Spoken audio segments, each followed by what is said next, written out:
More homes in Napier have been declared uninhabitable following Monday's devastating storm. Hawke's Bay Civil Defence says as of 4 o'clock this afternoon, 225 homes have been assessed and 30 are not fit to live in. 11 homes on Napier Hill are severely damaged, as are 2 in the suburb of Marewa. Affected residents are evacuating to welfare centres set up in Napier and Hastings, or to friends and family. Our reporter Anusha Bradley and camera operator Dom Thomas are in Napier and filed this report. This is the first time Tracy Tasseback has returned to her Marewa home in Barker Road after Monday's storm. Oh my God. I'm in shock a bit. I didn't expect it to be this messy. Yeah, this was all stacked very nicely. This is all household stuff that's been stacked up. Yeah, I've got a mobility scooter in there. We've got all our camping gear, personal family photos. The knee-deep water entered her front and back door, while the rain poured through her ceiling. Her car has also been damaged. So luckily I do have insurance. People at the back, the flatmates, their cars are going to be towed away and they've got no insurance. The lady has house insurance, but she's in Auckland at the moment, and her house is way worse than mine. Barker Road is one of the lowest lying streets in Napier, and the water here is still ankle deep. Another resident, Shannon Mackay, describes the moment her neighbours had to be evacuated from the floodwaters on Monday night. I think it was 10, 11 o'clock at night. Next thing we hear our neighbour going, "Ciao!" And we're like, "We're all right, neighbour."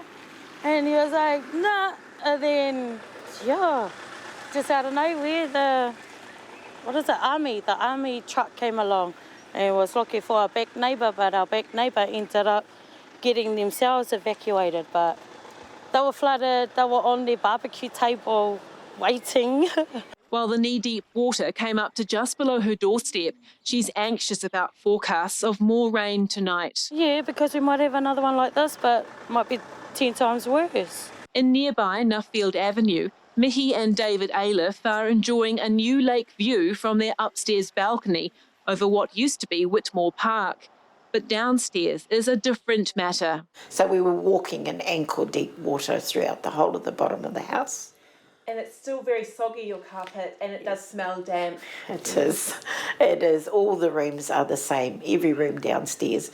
All their belongings here are water damaged. All the books on the shelves are obviously damaged. All our musical gear, guitars and amps and everything are water damaged. We've got a lot of photos and, sentimental things that's got value on those, yeah.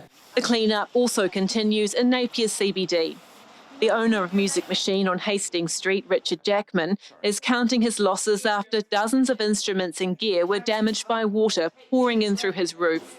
Retail, we sat down and worked out everything that's been damaged, about 70,000. So at retail price, which is pretty well about a big amount of our stock, basically. Probably about a third of our stock got damaged. It couldn't have come at a worse time, with Christmas only around the corner and new stock hard to find. Normally it wouldn't be a problem, but unfortunately with COVID, a lot of the stuff, we're having terrible problem with supplies. That's actually, apart from the mess and the cleaning up and all the claiming, the hardest part is some of the stuff we won't be able to replace, which we'll just have to suck it in and get on with it, I suppose. Tracy Tasseback, who is on a benefit, is also counting the cost. Just finding the money for the excess for insurance is going to be a job for both my vehicle and the contents in the house. The government's announced it's putting $100,000 into the Napier Mayoral Relief Fund to help people like Ms Tasseback get back on their feet. In Napier for Checkpoint, Anusha Bradley.